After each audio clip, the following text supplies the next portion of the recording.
So, a few days ago in August of 2017, there was a face-to-face event where one of the newer apostles, Dale Renlund, sat down with members of the church in Africa and answered questions.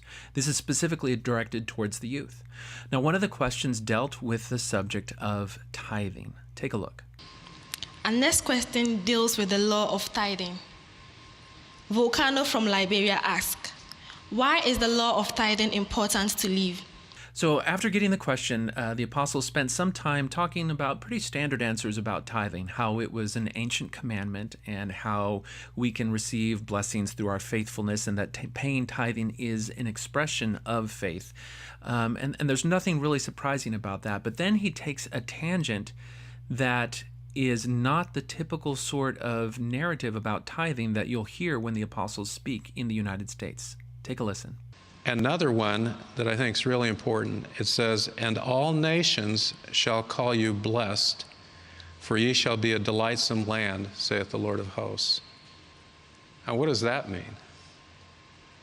A colleague of mine in the Quorum of the 12, Elder Dallin H. Oaks, has said that the faithful payment of tithes by citizens of a country will bless the nation. So if I were from Sierra Leone and I wanted to be a patriot and bless my land, I would faithfully pay my tithing, because God will then help pour out blessings on my country.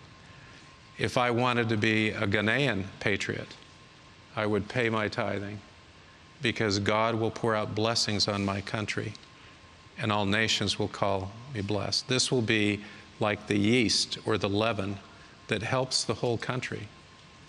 So the answer to the question, why do we have the law of tithing?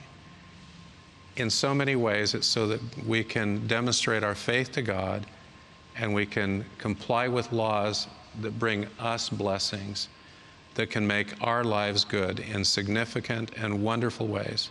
Now, you can imagine, we've talked before about how the prosperity gospel of tithing in the church has the potential to prey upon the needs of people who are financially less well-to-do.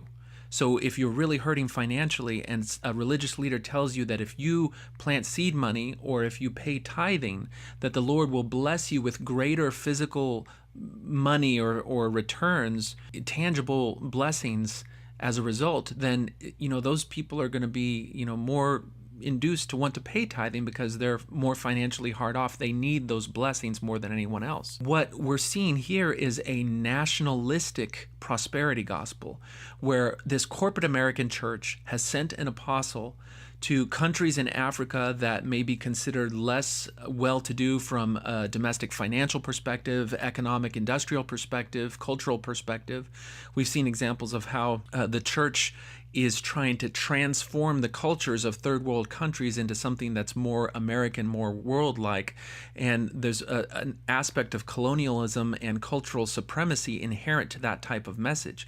Well, what they're doing with this message that by paying tithing you can bless your country is it's again exploiting citizens of countries in perhaps less economic standing so that their expression of patriotism now, if they want their country to rise in the world, well, rather than working within their community, rather than building up local government, standing for stuff on local terms, they're told that they should take their hard-earned money and give it to an American corporate church. Does that make any sense? Is that not simply another example of exploitation? Tell me what you think.